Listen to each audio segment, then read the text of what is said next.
Cindy Hahamovitch's No Man's Land delves into the historical narrative of the American H-2 Guest Worker Initiative, a program designed to recruit temporary labor from various countries for the nation's most perilous agricultural tasks. These guest workers, hailing from nations without representation in either their homeland or the U.S., found themselves unable to attain citizenship and possessed fewer rights compared to their American counterparts. Drawing on diverse sources from Jamaica, the U.S., interviews, and archival material, Hahamovitch meticulously reconstructs the saga of the H-2 program, which originated during World War II.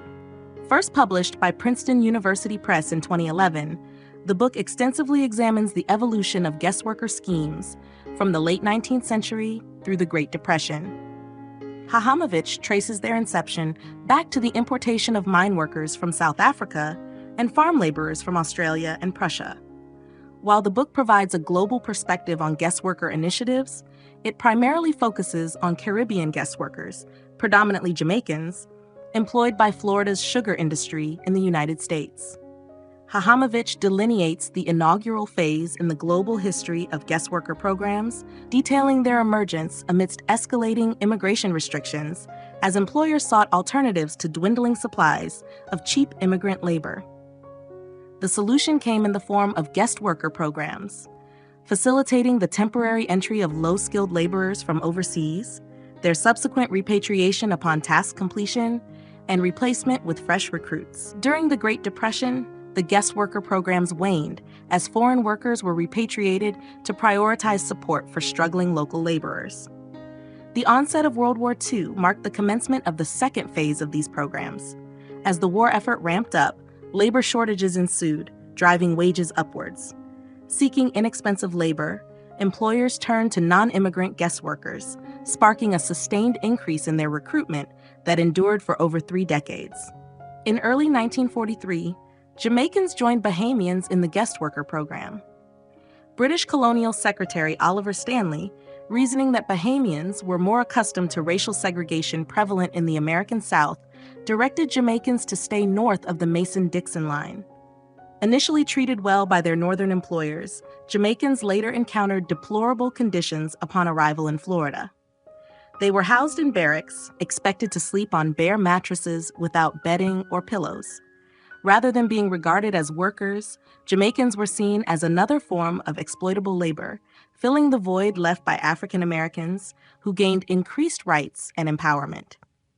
Despite their contributions to the war effort, Jamaicans were denied permanent residency when the conflict ended.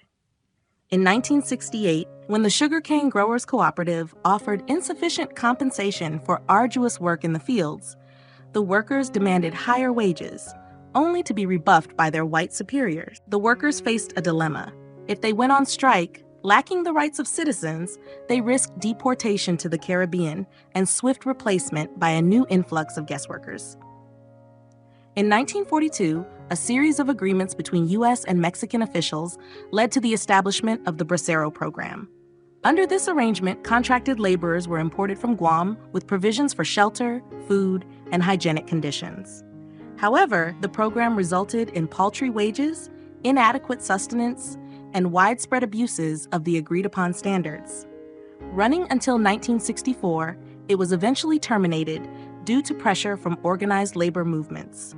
Hahamovitch delves into the pivotal role of Manuel Chavez in the demise of the Bracero program, alongside the emergence of the United Farm Workers and collective bargaining agreements with California grape farmers. In her final chapter, she highlights the efforts of union organizers and legal advocates who championed the cause of Jamaican guest workers despite staunch opposition from large agricultural enterprises.